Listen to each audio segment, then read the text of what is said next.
Hands down, Tokyo Ghoul is one of the craziest, weirdest, scariest, and most mature anime and manga series that I have ever seen. Sorry, Tokyo Ghoul fans, it is one of the least liked series by me in my anime list.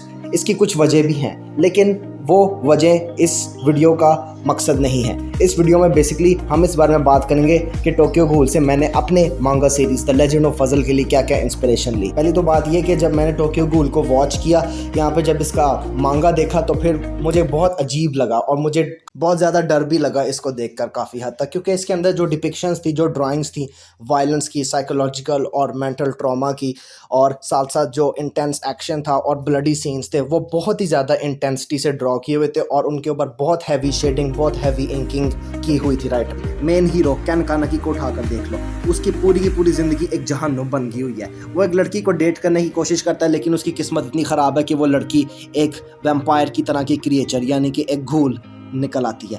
केन कानाकी उसका main struggle और main issue ये है कि वो अपनी humanity को बचाने की कोशिश कर रहा है, यानी कि जब वो लड़की जिसका नाम रिजे होता है वो उसके ऊपर अटैक करने की कोशिश करती है तो बाय चांस, जिसको कहते हैं कैरेक्टर प्लॉट आर्मर, उसकी वजह से उसकी मौत वाक़ई हो जाती है, क्योंकि उसके ऊपर ब्रिज के पीसेस या सरिया गिर जाता है और उसकी वजह से केन कानाकी भी बहुत बुरी तरह ज़ख्मी हो जाता है। और उसकी ज़िंदगी बचाने के लिए अफसोस की बात यह कि उसके अंदर रीजे के ऑर्गन्स डाल दिए जाते हैं। And yes, you obviously get it, इसका मतलब ये कि वो आधा इंसान और आधा घूल बन जाता है और लिटरली उसकी ज़िंदगी बहुत ज़्यादा बुरी बन जाती है। I mean literally, can you imagine that आप अपना फेवरेट बर्गर भी नहीं खा सकते, आप अपनी फेवरेट ड्रिंक्स नहीं पी सकते और आपको लिटरली उल्टी आ जाती है जब आप उनको खाओ। तो मैंने इससे जहाँ इंस्पिरेशंस लिया उनमें सबसे पहले हम बात करेंगे साइकोलॉजिकल एस्पेक्ट्स का। इन जो फोकस होता है वो होता है ह्यूमन बिहेवियर पर, यानी इंसान का क्या रवैया होता है दूसरों के साथ, या फिर अगर इंसान किसी खास सिचुएशन से गुजरता है तो उसका क्या रिएक्शन होता है, वो क्या करता है। फॉर एग्जाम्पल अगर हम टोक्यो घूल की बात करें तो केन कानाकी का जो फेमस टॉर्चर होता है, जो कि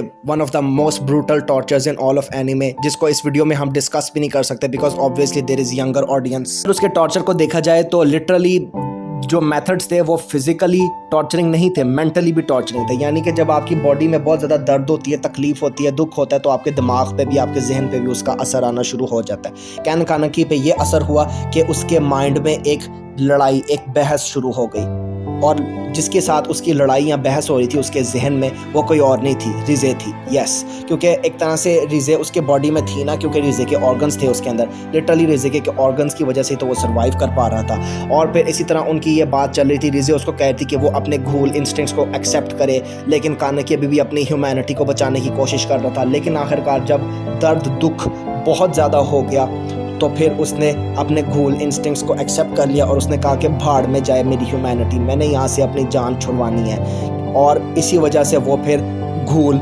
मुकम्मल तौर पे बन जाता है काइंड ऑफ, और उसके बाल वाइट हो जाते हैं और इस तरह वो फिर अपने टॉर्चर करने वाले दुश्मन यानी जेसन को हरा देता है। और जेसन ने जिस तरह केन कानाकी को टॉर्चर किया था तो केन कानाकी भी काइंड ऑफ उसी तरह उसे टॉर्चर करता है, और जिसका मैं जिक्र इस वीडियो में नहीं करूंगा फॉर ऑब्वियस रीजन। अच्छा, तो मेरी सीरीज़ में एक तरह से ये इसकी इंस्पिरेशन है कि अराउंड चैप्टर 27 और चैप्टर 28 फजल खान की एक दुश्मन के साथ बैटल हो रही होती है। अदनान जो कि दुश्मन था, उसने कशफ के आर पर अपना वेपन कर दिया और कशफ बहुत बुरी तरह जख्मी हो गई और फजल वाज लिटरली ही फ्रीज्ड एट दिस सीन, और मास्टर इम्तियाज़ भी कुछ नहीं कर पाता। और फजल इस मौके पर फ्रीज नहीं होता, बल्कि उसका पूरे का पूरा मेंटल ब्रेकडाउन दिखाया जाता है। और फिर जब उसको रियलाइज़ होता है कि कशफ भी she is on the verge of death, तो फिर फजल का मेंटल ब्रेकडाउन इतना ज़्यादा हो जाता है और उसके दिमाग में इतने ज़्यादा स्टॉर्म्स, तूफ़ान, बिजलियाँ होती हैं कि लिटरली फजल का यंगर वर्जन, 11 साल वाला वर्जन फजल के सामने आ जाता है और उन दोनों की बहस शुरू हो जाती है, उन दोनों की बात शुरू हो जाती है। छोटे वाला फजल बड़े वाले फजल को कहता है कि स्ट्रॉन्ग बनो, क्योंकि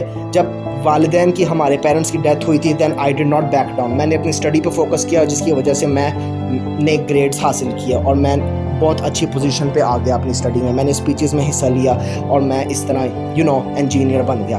और जो बड़े वाला फजल होता है वो फिर छोटे वाले फजल को कह रहा होता है कि भाई तुम्हें क्या पता हो, जो एडल्ट्स की लाइफ है वो तो हेल से भी ज़्यादा वर्स है और डेथ से भी ज़्यादा वर्स है। और काइंड ऑफ छोटे वाला फजल बड़े वाले फजल को हौसला देता है, ये कहते हुए कि देखो तुमने ये अचीव किया, तुमने एकेडमिक ग्रेड्स हासिल किया, तुमने मास्टर इम्तियाज़ जैसे लेजेंडरी कैरेक्टर, जैसे लेजेंडरी इंसान के साथ ट्रेनिंग की है और तुम बहुत ज़्यादा स्ट्रॉन्ग बन गए हो, तुमने अतीक और सहर जैसे दुश्मनों को भी हरा दिया। फजल कुछ टाइम के लिए काम डाउन करना शुरू कर देता है, लेकिन फजल की बॉडी से फिर ची लीक होना शुरू हो जाती है और फिर Fazal undergoes his dragon's might transformation for the second time, जिसके बाद वो फिर अदनान को बहुत बुरी तरह जख्मी कर देता है, यहाँ तक कि अदनान के मुंह से ब्लीडिंग शुरू हो जाती है और हालत यहाँ तक भी पहुंच जाती है कि अदनान का बाजू लिटरली उसके बॉडी से सेपरेट हो जाता है। ऐसा लगता है कि फजल अदनान को ओवर पावर कर रहा है और शायद जीत जाएगा, लेकिन अदनान फिर एक टेक्निक यूज़ करता है, वो अपनी मूनलाइट की पावर को मैक्सिमम हार्नेस करता है, फिर वो फजल का गला पकड़ के उसको स्ट्रैंगल करने की कोशिश करता है और फजल को जख्मी करता है। फिर इवेंचुअली मास्टर इम्तियाज़ वो मुदाखलत करते हैं फाइट में और eventually he saves the day.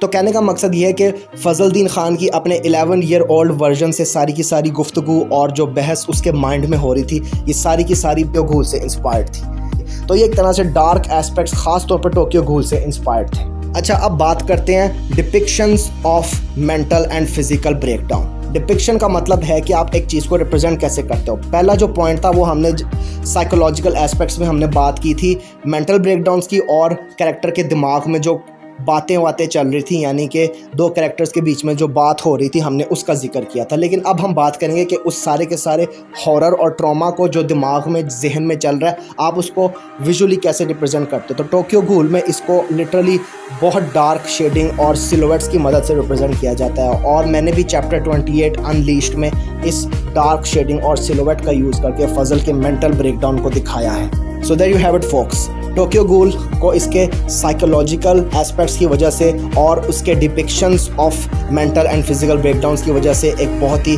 Legendary, badass और मैच्योर सीरीज़ माना जाता है। मैच्योर इसके होने की और भी रीजंस हैं, यानी कि जो आइडियोलॉजिकल या फिर बेसिकली एक सर्वाइवल बैटल है कि अगर आप एक मखलूक हो तो आप जिंदा रहने के लिए क्या क्या करोगे, और इंसानियत के ऊपर भी है सारा कुछ। सो या that's it for today. If you like the video, do share, comment, like and subscribe. See you next time. Bye bye.